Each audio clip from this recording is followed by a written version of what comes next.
Vamos abrir a palavra de Deus lá em Gênesis. Eu vou começar hoje aqui algumas exposições nos 3 primeiros capítulos de Gênesis, vendo aqui então sobre a criação e a queda do homem. Nós vamos iniciar hoje então, aqui alguns sermões, falando então sobre esses 3 capítulos tão importantes, fundamentais para a nossa fé, que são esses 3 primeiros capítulos de Gênesis. Então, nesta mensagem hoje, nessa exposição, eu quero trazer aqui algumas ideias, alguns ensinos sobre Gênesis. E para isso, então, eu convido aos irmãos que abram no primeiro capítulo da Bíblia, Gênesis, capítulo 1, e vamos ler aqui apenas 2 versículos, o versículo 1 e o 2. Gênesis, capítulo 1, versículos 1 e 2.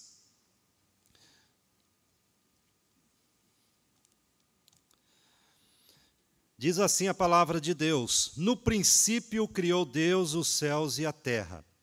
A terra, porém, estava sem forma e vazia. Havia trevas sobre a face do abismo, e o Espírito de Deus pairava por sobre as águas. Amém. Vamos orar? Pai Celestial, neste momento nós queremos clamar ao Senhor e pedir que o Senhor nos abençoe, não somente na leitura deste texto, até mesmo na compreensão dele, mas pedimos também, Pai, que este texto, inspirado pelo Teu Espírito Santo, seja também a nós hoje, nos nossos dias atuais, aplicados em nossa vida. Assim nós rogamos a Tua bênção e dependemos de Ti para isso, em nome de Jesus. Amém, Senhor. Amém.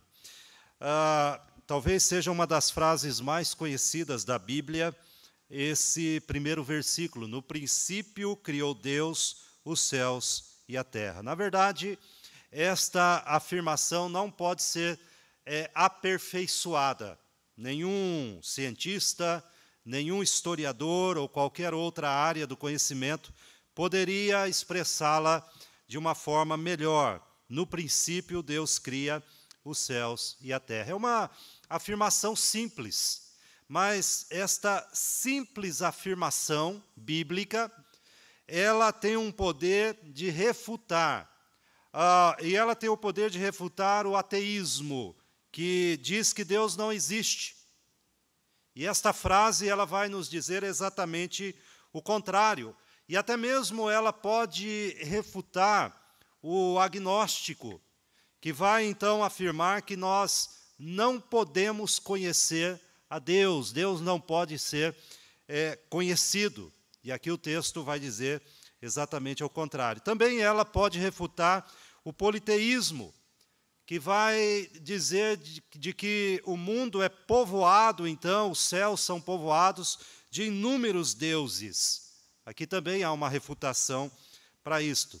E até mesmo o panteísmo, que vai dizer que a natureza é Deus. Na verdade, a criação é Deus.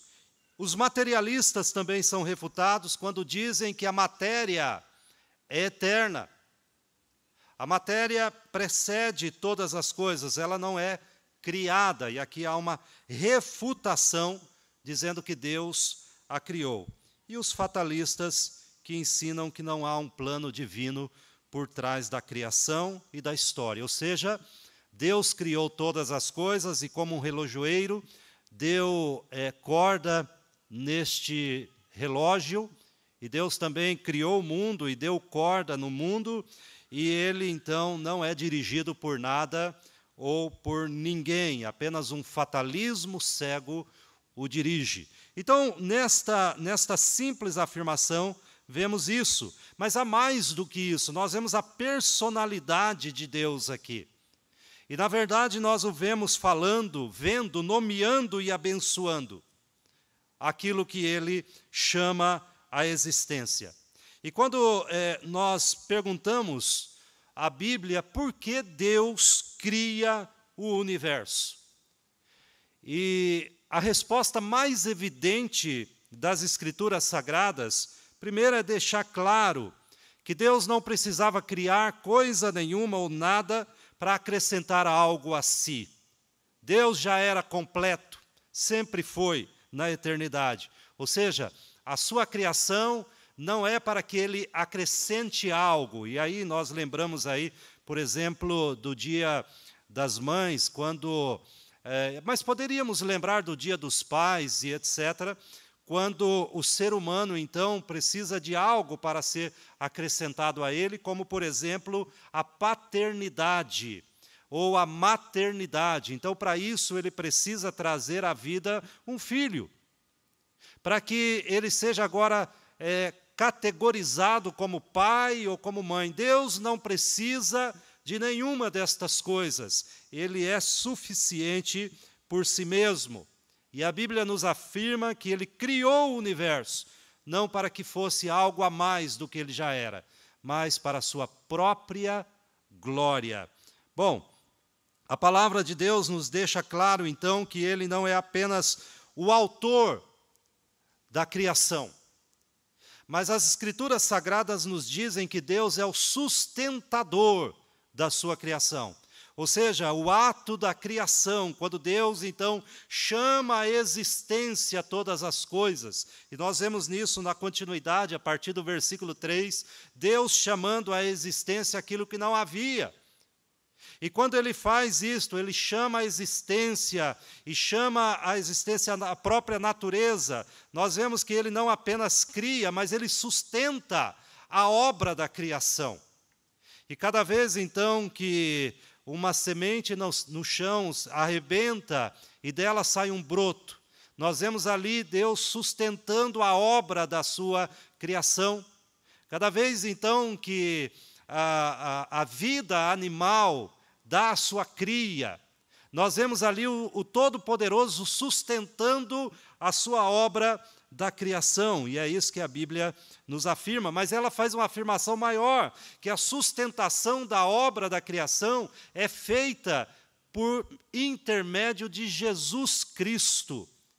E aqui Cristo, então, é visto como autor e também como sustentador da obra da criação. Bom, a Bíblia revela, Gênesis revela algumas coisas a respeito de Deus aqui na criação. Primeiro, que Deus é pré-existente e não a matéria.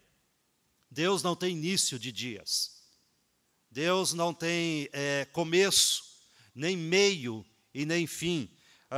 Nós vemos que existem várias teorias da origem do universo e todas elas partem do pressuposto da pré-existência da matéria, ou seja, em forma sólida, concentrada ou em estado energético. De alguma forma, as teorias, então, que sustentam a vida espontânea vai ter que afirmar que a matéria é algo pré-existente e que desta matéria pré-existente a vida aconteceu. Então, alguns defendem a tese de que essa matéria estava desintegrada pelo universo, espalhada pelo universo, e esta matéria pré-existente, então, de alguma forma se ajuntou e posteriormente se torna blocos concentrados, imensos de energia, e que em dado momento esta concentração, esta massa de matéria concentrada ali explode e dela vem a vida. Outros afirmam, então, que não era matéria em estado sólido, mas matéria em estado desintegrado de energia, também se ajunta e, da mesma forma, desta matéria pré-existente surge a vida. Bom, a Bíblia não concebe isso. A Bíblia diz que a existência de todas as coisas foram assim porque Deus a chamou para existir. A Bíblia afirma que o único que é pré-existente é Deus, é o Senhor. Tanto é que os teólogos afirmam que a criação, eles chamam a criação de ex nihilo, ou seja, quando Deus chama do nada. O que havia? Por que alguma coisa em vez do nada? Por que Deus cria em vez de deixar como estava? Bom, a Bíblia diz que Deus chama a matéria aquilo que não era. E eu quero, se você quiser acompanhar comigo, quando nós lemos a palavra de Deus lá em Hebreus, capítulo 11, veja só o que a Bíblia vai afirmar sobre a criação.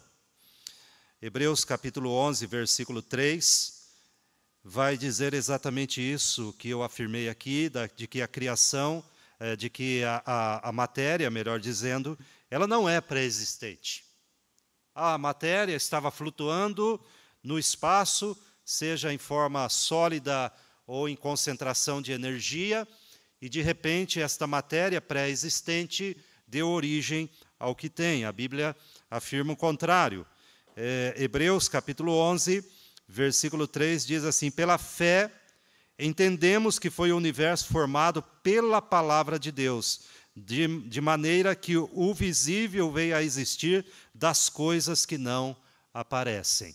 Certamente a Bíblia não é um livro de ciência, a Bíblia não está preocupada em explicar cada detalhe da ciência, mas a Bíblia faz uma afirmação daquilo que a ciência tem como pressuposto, ou uma tese, ou um conceito, dizendo que a matéria é pré-existente. E a Bíblia diz, não, quem a chama para a existência é Deus, não havia nada.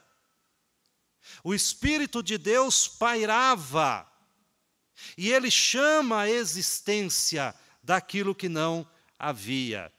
E nessa história toda, meus irmãos, o homem é uma amostra representativa, embora pálida, reduzida, limitada, do que Deus é em plenitude, grandeza e perfeição. Em tudo isto, então, é colocado no homem a própria imagem e semelhança de Deus, e assim as coisas se fazem.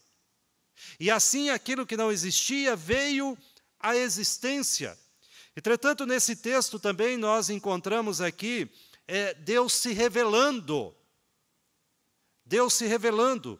E quando a gente olha este texto da palavra de Deus, na língua que ela foi escrita, o nome de Deus aqui, quando diz, no princípio criou Deus os céus e a terra. Nós sabemos que o Antigo Testamento, ele usa alguns nomes para Deus. E é interessante o nome que é usado aqui, é Elohim. Aqui aparece, Moisés usa o nome de Deus, Elohim. Por que ele usa esse nome? Porque este nome, Elohim, está ligado à criação. É o Deus todo-poderoso, forte, proeminente, que cria. Ele cria todas as coisas. E um pouquinho mais para frente, no capítulo 2, versículo 4, ele acrescenta algo ao nome de Deus, quando o texto diz assim, esta é a gênese dos céus e da terra, quando foram criados, quando o Senhor Deus o criou. Enquanto a primeira palavra para Deus lá é Elohim, aqui ele já usa outra palavra, e não é por acaso. Ele não faz isso para apenas dizer, olha, Deus tem vários nomes. Não, ele faz isso propositadamente. Aqui ele usa o nome de Yahvé Elohim. Aqui no capítulo 2, versículo 4. Por quê? Porque agora ele não só apresenta o Deus Criador, mas ele apresenta outra verdade aqui, ele apresenta o Deus da aliança, porque a partir daqui este nome é usado como Deus da aliança. E aqui nós temos algumas verdades, porque o texto nos diz que Deus não está apenas ligado à sua criação, mas agora ele está ligado ao seu povo, o povo da aliança. E isso é muito importante dentro do entendimento, primeiro, dentro do entendimento ali dos hebreus, daquelas pessoas que estavam ali no deserto, junto com Moisés, visto que esse texto bíblico foi escrito quando Moisés estava no deserto. Quando o Senhor os havia tirado da terra do Egito e os colocado em peregrinação no deserto. E durante esses 40 anos, então, nós vemos, Jesus vai afirmar isso, que Moisés escreve este livro. E Moisés escreve este livro para, como nós dizemos, para começo de conversa, dizer ao povo judeu, olha, o nosso Deus, o Deus Todo-Poderoso, Yahvé, Ele criou tudo. Mas Ele está dizendo, este Deus que criou tudo, Ele é o Deus Criador, mas Ele é o Deus da aliança.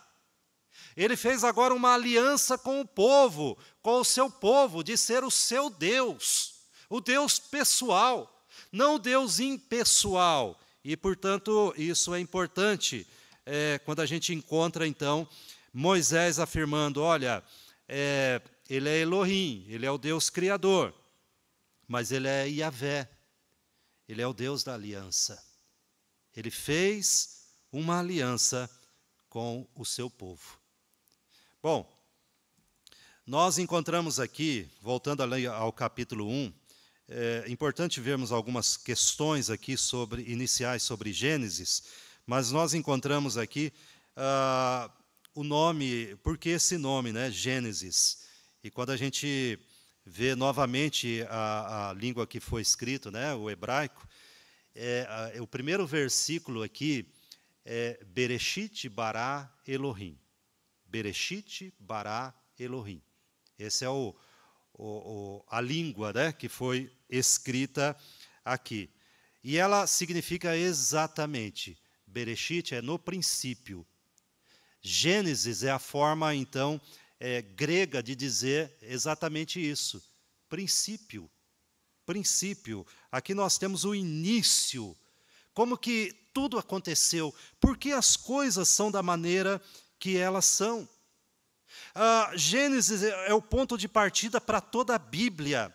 Ela vai nos falar, Gênesis vai nos registrar, então, a importância do universo, da história humana, da civilização, do pecado, da salvação, do sacrifício, do casamento, da família. Ou seja, tudo aquilo que nós precisamos entender por que as coisas são assim, está aqui no princípio. Não é à toa, então, que a primeira palavra da Bíblia é exatamente esta: no princípio, Deus cria. Bom, quando a gente vai, então, para a autoria, nós precisamos entender que aqui, esses 5 primeiros livros da Bíblia, Gênesis, Êxodo, Levítico, Números e Deuteronômio, que são chamados, então, de Pentateuco. Alguns chamam, os judeus chamavam de Torá ou lei, eles foram escritos por Moisés. E por que nós afirmamos que esses livros foram escritos por Moisés? Porque Jesus afirmou isso. O Senhor Jesus mesmo nos diz, lá no capítulo 5 de João, que Moisés é o autor desses livros. E se nós, como alguns estudiosos, então, nos dias atuais, têm negado a autoria de Moisés para esses livros, nós teríamos que admitir que Jesus Cristo estava enganado.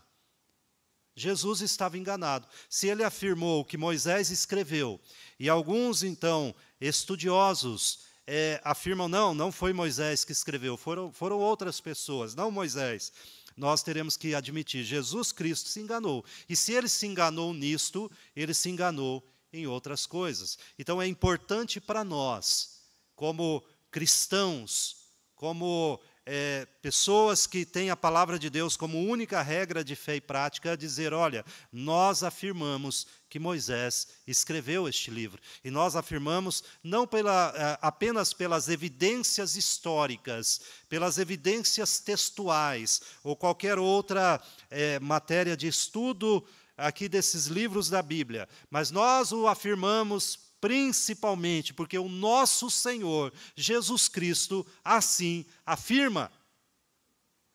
Então, é importante falarmos sobre isso. E quando ele escreve então, como nós dissemos, naqueles 40 anos que se passou ali no deserto. E qual o propósito? Por que esse livro foi escrito?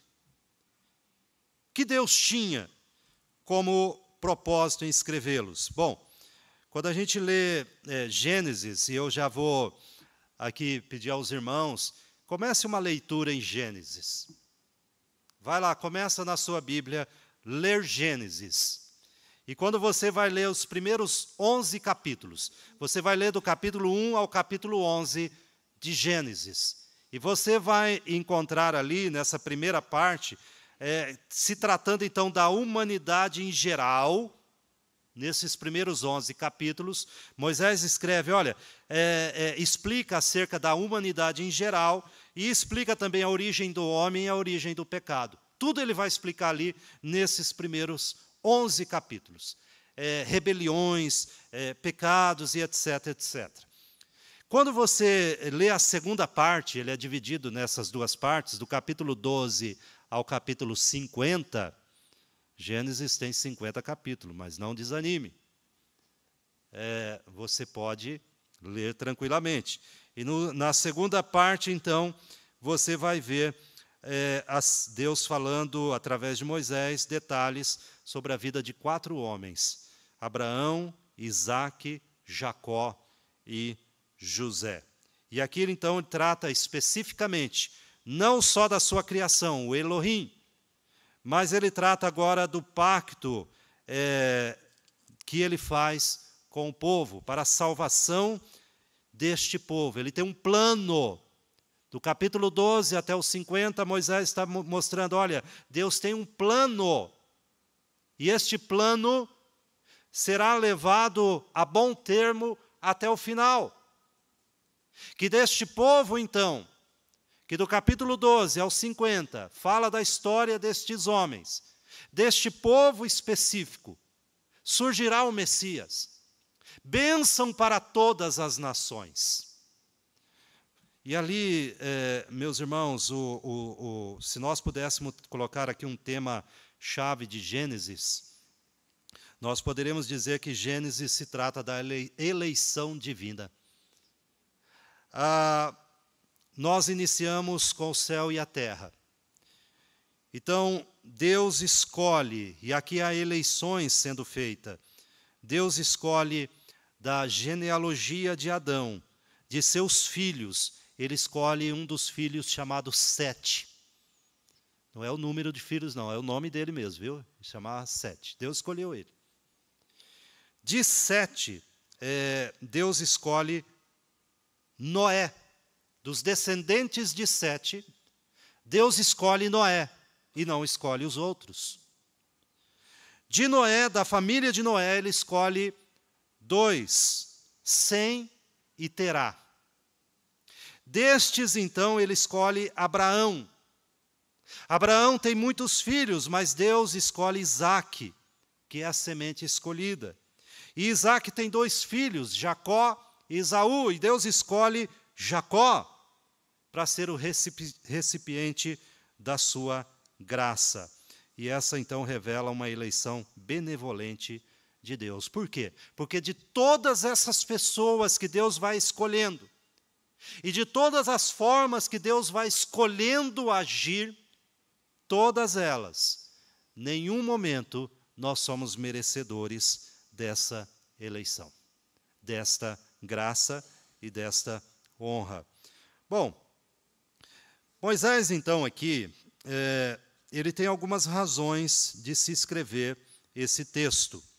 E eu quero passar aqui algumas. Lembrando, então, eu quero só fazer uma rápida imagem mental aqui, na nossa cabeça. Moisés está no deserto. E ele está guiando o seu povo. Nós não sabemos em que momento dos 40 anos Moisés escreve o livro de Gênesis. Mas nós sabemos que nesse período, antes que ele entre na Terra Prometida, ele vai escrever, então, toda essa coleção. Começando em Gênesis e terminando, ele escreve, é claro que ele não escreve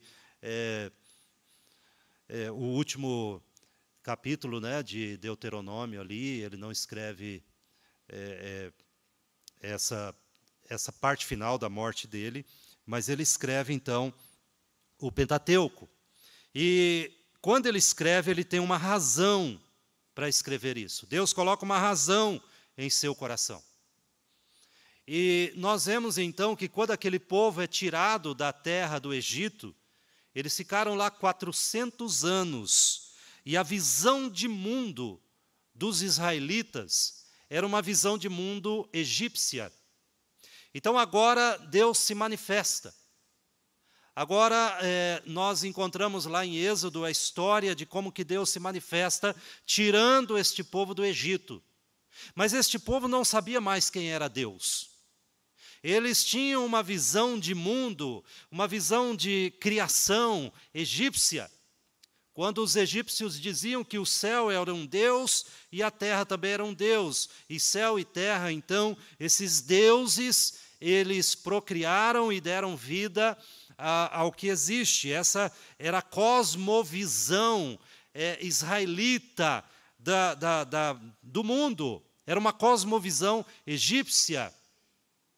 E agora Moisés está escrevendo a um povo que vai entrar na terra prometida, e por inspiração de Deus vai reorientá-los dizendo, olha, Deus criou todas as coisas.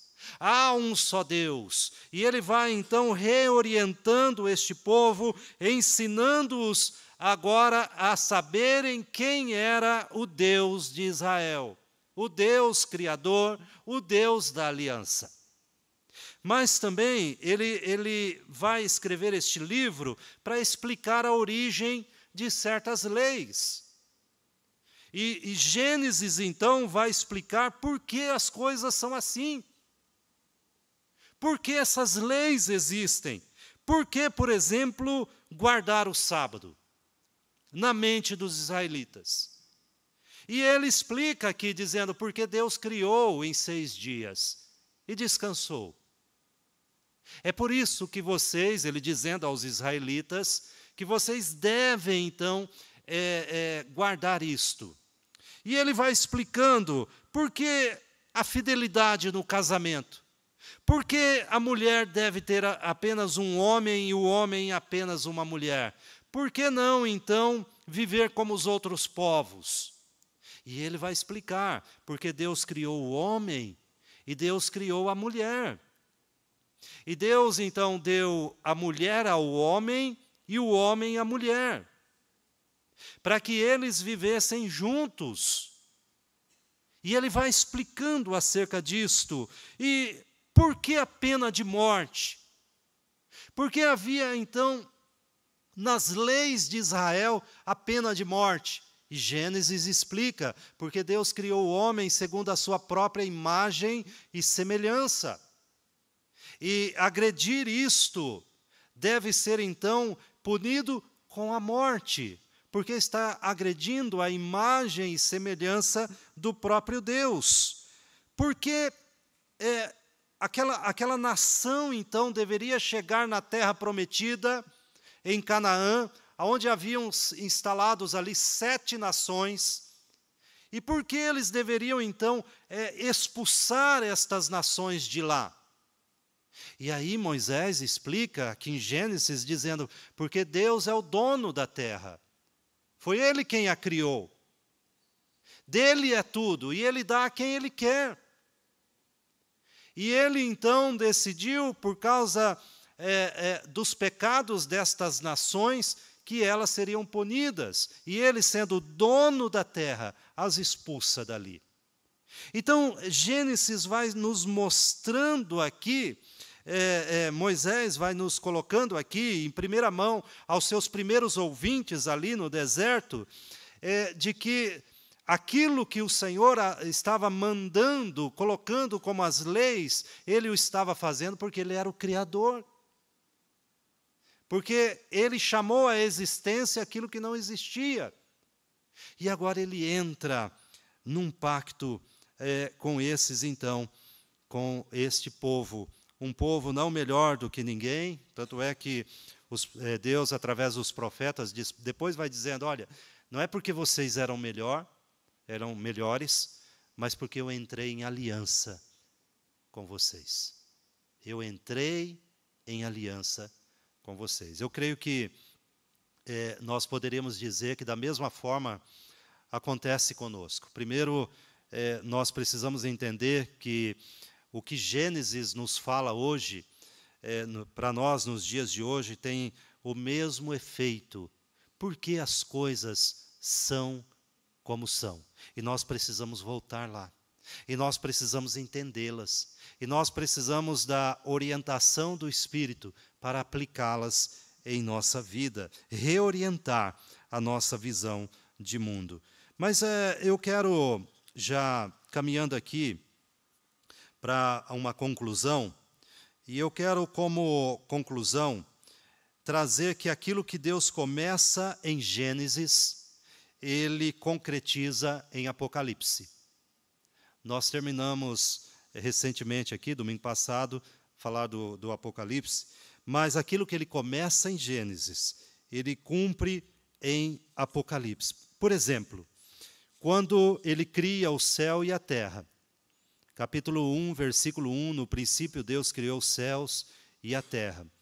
E essa terra, então, agora sofre o efeito da queda e do pecado. Lá em Apocalipse 21, o versículo 1, diz que Ele criará novo céu e nova terra. O plano original de Deus não foi frustrado pelo pecado. Aquilo que Ele criou, Ele diz, olha, haverá uma recriação. Aquilo que o homem, por causa do pecado, contaminou, o Senhor faz uma promessa de que Ele restaurará. Quando Satanás ataca o primeiro homem, Gênesis capítulo 3, a Bíblia diz lá em Apocalipse capítulo 20, versículo 7 em diante, ele será derrotado em seu último ataque. No primeiro ataque da serpente no paraíso, Satanás, ele levou vantagem, vamos dizer assim. Parece que o plano maligno ali se concretiza e ele tem vitória. Mas quando nós lemos Apocalipse 20, a Bíblia diz que Satanás, ao desferir o seu último ataque, será então derrotado. Quando nós vemos lá em Gênesis capítulo 3, que o pecado trouxe morte e maldição. Tanto é que a sentença de Deus é, olha, vocês vão morrer. Não somente a terra, mas todos foram amaldiçoados pelo pecado. Lá em Apocalipse capítulo 20, nós encontramos Deus agora dizendo que a morte e a maldição serão retiradas definitivamente da sua criação. Também, quando nós encontramos lá no capítulo 3 de Gênesis, que Deus expulsa o homem do jardim, por causa do pecado. Eles não podem mais viver na presença de Deus. Há uma expulsão. No capítulo 22 de Apocalipse, a Bíblia diz que o homem agora restaurado é bem-vindo ao paraíso celestial. Aquele que foi expulso por causa do pecado, são agora bem-vindos por causa da remissão em Cristo Jesus. E agora as portas estão abertas. Quando nós encontramos lá no meio do jardim a árvore da vida, que foi proibida ao homem pecador, ela será restaurada para o homem redimido, lá em Apocalipse 22. Essa árvore da vida, a presença plena, completa de Jesus Cristo.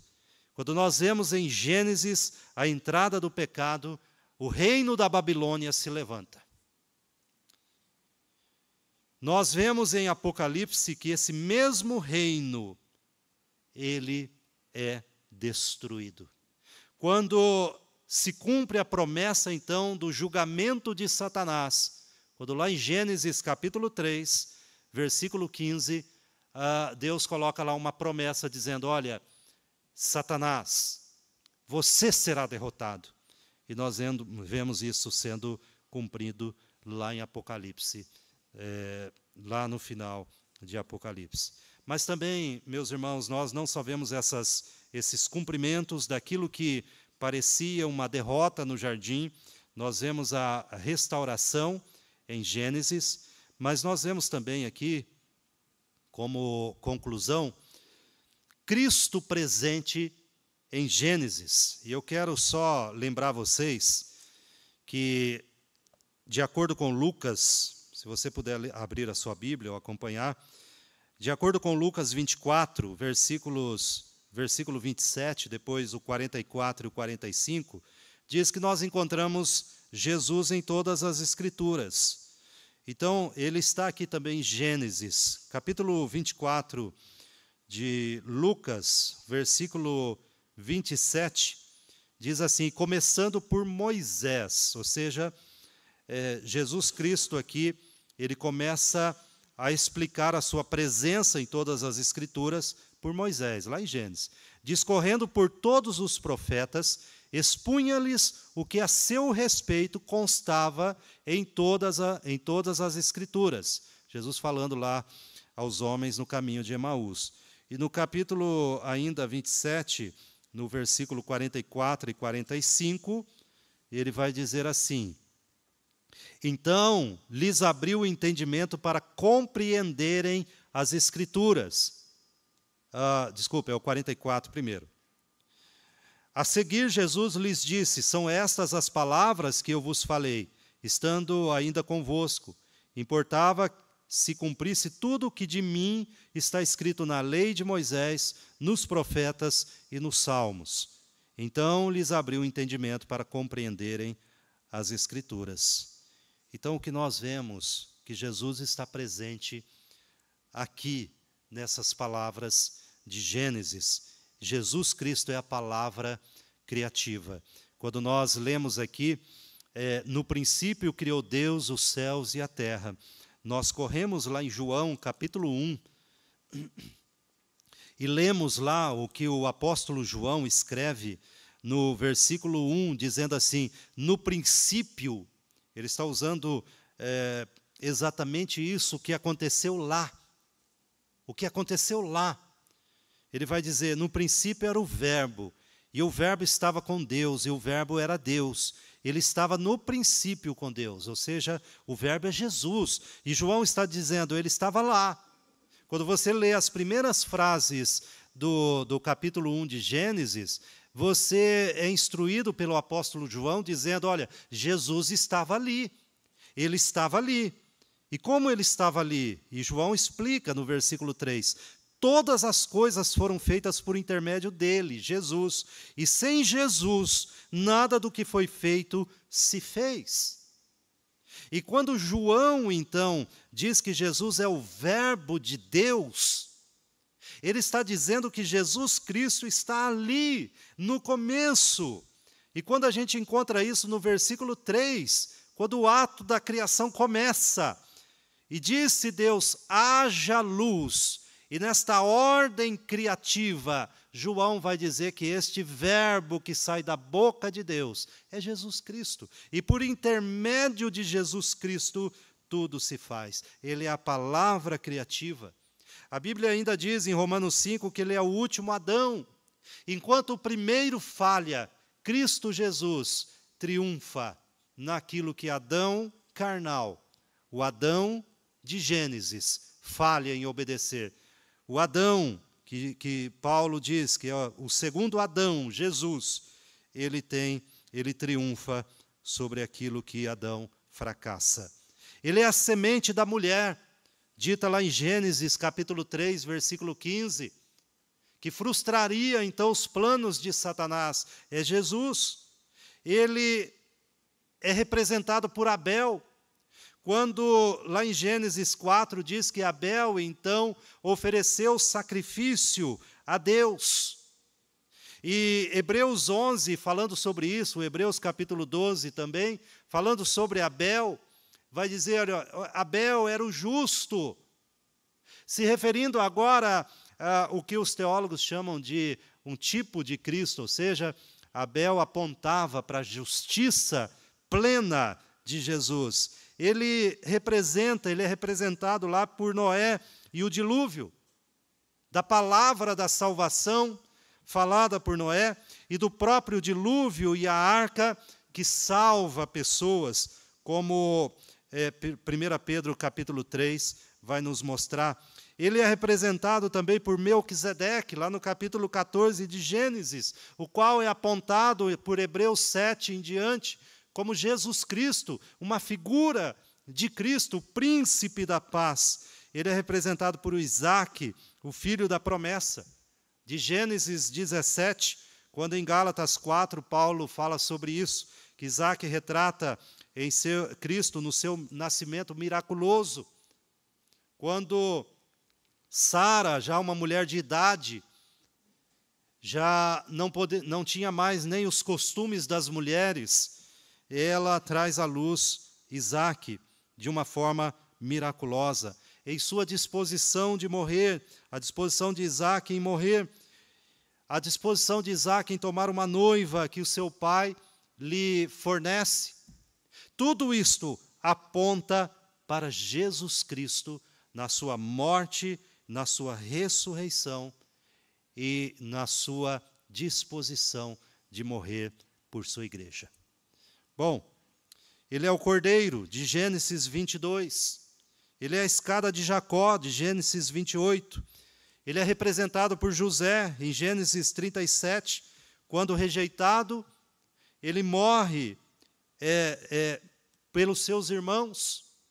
Ele entrega-se pelos seus irmãos ao sacrifício, amado pelo Pai, odiado pelos seus, como foi José, assim representa Cristo Jesus.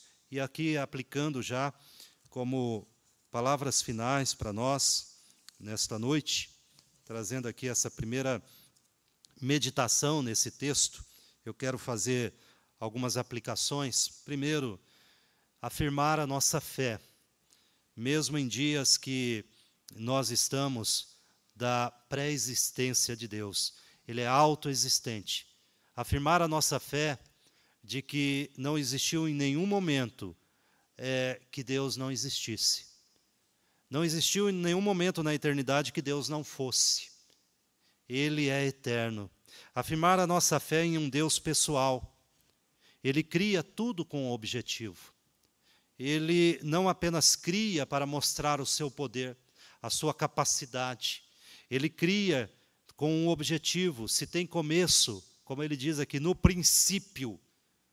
Moisés coloca essas palavras não por um mero acaso gramatical, mas por causa do plano de Deus. Aquele que deu o princípio é aquele que trará o fim. O mundo não é regido por um acaso e nós precisamos confirmar a nossa fé nisto. Deus está em pleno controle. Afirmar a nossa fé de que Deus é todo-poderoso. E a Bíblia diz que Deus criou os céus e a terra. E todas as vezes que você encontrar essa expressão, céu e terra, criação, é uma forma hebraica, é chamado de um hebraísmo, né? De dizer que Deus criou a realidade. Não é apenas uma questão apenas material, mas que Deus criou a realidade que está ao seu redor, toda a realidade foi criada por Deus. A sociedade, tudo, foi criada por Deus. Ninguém vive fora da realidade de Deus, porque Ele é o Criador dela. Afirmar a nossa convicção nisto, de que o homem não pode criar realidade. O homem deturpa a realidade que Deus criou. E por Deus ter criado a realidade, Ele deu ao homem a possibilidade do avanço científico. Nós não podemos nos esquecer disto. Deus deu, por ser o Criador da realidade, a possibilidade do homem avançar cientificamente e tecnologicamente. Quando o mundo, quando as pessoas então estavam envoltas em quase todo o mundo, a nação de Israel como um farol, mas o restante envolto no paganismo, a natureza era Deus. Assim ensina o paganismo. A natureza é Deus. E se a natureza é Deus, quando você estuda a natureza, você está profanando este Deus. Quando a verdade eterna de Cristo Jesus vem e diz, não, a natureza não é Deus, a natureza é uma criação. Há um Deus pessoal. Desmitifica, então, a natureza. Que Deus é distinto da sua criação. E o homem agora pode estudar a natureza. Não, ela não é mais Deus, ela pode ser estudada. Então, isto faz com que a realidade que Deus cria, ela avance cientificamente, tecnologicamente, mas, ao mesmo tempo, que Deus é distinto da sua natureza e dá ao homem a possibilidade de estudar o micro, o macrocosmos, olhar as estrelas, mas também olhar o mundo microscópico, sem o perigo de ofender um Deus. Nós também vemos que Deus está presente. Deus se revela. Ele é transcendente, ele está envolvido com aquilo que ele criou, e especialmente conosco. Ele é o Deus pessoal. Ele é o Deus, então, que nós temos a plena convicção, como quando lá em Mateus capítulo 1, no nascimento de Jesus, Mateus, inspirado pelo Espírito Santo, vai chamar este ente, Jesus, de Emanuel, que é o Deus conosco. É aquele, então, que está ao nosso lado, é aquele que caminha conosco, é aquele que nós podemos orar confiantemente a Ele. É aquele que nós podemos colocar as nossas causas, as nossas questões, o profundo da nossa alma, que nós nos relacionamos. Que, como a palavra de Deus nos diz, Ele se põe ao nosso lado como um amigo mais chegado do que um irmão. Este Deus, que é imanente, ou seja, Ele é todo-poderoso e trouxe à existência todas as coisas, mas Ele é transcendente, Ele está do nosso lado. E Ele está conosco. E Ele caminha e se envolve conosco. Deus está presente e nós o recebemos pela fé. Eu só quero encerrar aqui, despertando em nós, nesse sermão introdutório, a plena convicção que nós recebemos por tudo isso pela fé. Despertar em nós que nós precisamos, acima de tudo, crer que este Deus está conosco e trouxe à existência tudo. Veja lá Hebreus 11, versículo 1 e versículo 2. Vamos ler juntos esse texto? Hebreus 11, versículos 1 e 2. Vamos ler. Ora, a convicção de fatos que se não veem, pois pela fé os antigos obtiveram bom testemunho. O que é a fé? É a certeza de coisas que se esperam. A convicção de fatos que se não veem. E os antigos, eles exerceram esta fé, e nós podemos exercê-la também. E é interessante que a primeira aplicação do autor de Hebreus desta fé é exatamente na criação do universo. Quando no versículo 3 ele vai dizer, pela fé, entendemos que foi o universo formado pela palavra de Deus. É pela fé. Os homens dizem, não, olha, não é fé. É que a matéria pré-existente, num turbilhão de bilhões de anos, trouxe vida de onde não havia vida. Bom, se isso não for matéria de fé, nós já não sabemos o que é também, né? Mesmo todas as teorias da criação, elas exigem dos seus estudantes, daqueles que observam, uma tremenda dose de fé. Enquanto aqui a palavra de Deus exige fé num Criador, naquele que trouxe do caos, trouxe a ordem, das trevas, trouxe a luz. Daquilo que não era, passou a existir. Teorias que dizem, olha, o caos por si mesmo trouxe ordem. Como que o caos pode por si mesmo trazer ordem sem a palavra criadora daquele que trouxe a existência a todas as coisas? Vamos orar? Vamos falar com Deus.